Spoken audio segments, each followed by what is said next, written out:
really want to have what we call as, they want to know where we can basically forecast certain kind of profit. And LLA is like a swing that we have in our balance sheet. Now, every time I go for analyst briefing, and I typically will tell you this, we explain the issue of LLA to all of them actually. And it's been like a master's program on Financial 101 with them actually. But what I will do this time, to answer your question, I'll put explanation of the LLA in our website. So it becomes transparent and every shareholder will be able to understand the impact of LLA to the balance sheet. I will do that. After the course approval here. Number two, it's very right to say, and we are doing this now, is for us to review the LLA to become much more of a standard thing rather than a volatility we have in the predictability of the LLA charges that you see in the balance sheet. We are talking to our Felda of doing that accordingly. The reason why we went into this M&A activities is for us also to reduce our land dependency that has got LLA, so that the impact of LLA to our balance sheet becomes less and less actually. So we want to acquire more land that is not LLA. That's the reason why you see us going into buying plantation, because we want to have something with FGV that can stabilize the impact of LLA into our balance sheet actually. Now, I will ask Tifli here to explain in a very simple Finance 101, what is LLA actually, Tifli? Okay? Thank you, Dr. Imai. Okay. Can I just comment that one of the things being suggested is for us to brief the analysts on this issue. We actually done that.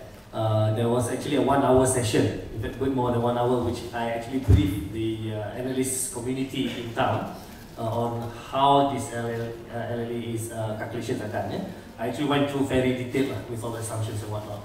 And that took me more than an hour. So for me to reply to you in a few minutes means I really have to summarize a lot of things. But as Dr. Amir mentioned, maybe we can put this up later on our website and on how it's actually been done. But in a nutshell, LLA is land lease agreement. Now, this is all about the accounting treatment of lease.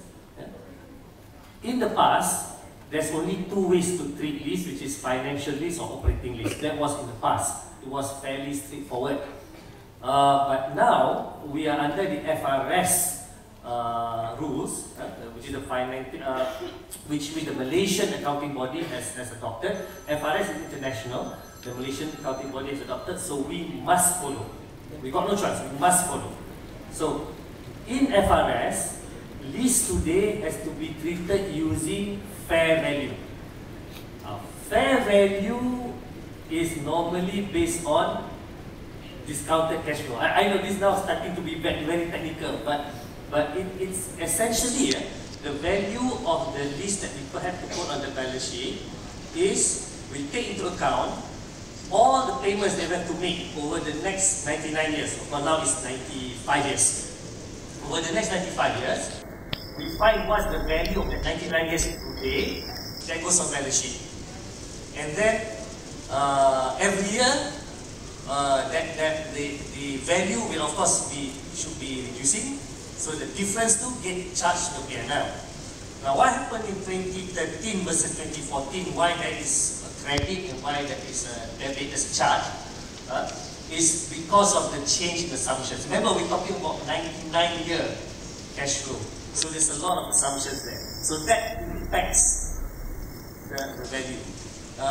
As Dr. May mentioned, fair value accounting tends to skew. Dia akan menggerakkan result tu kanan kiri dan sebagainya. Jadi, that's why we're trying to find a better way, if possible, to make this more stable. But basically we have already given a very long session educating the analysts on how to analyze this. But at the end of the day, most analysts, from what I understand, they tend to disregard LLA because it's fair value. Fair value is not cash.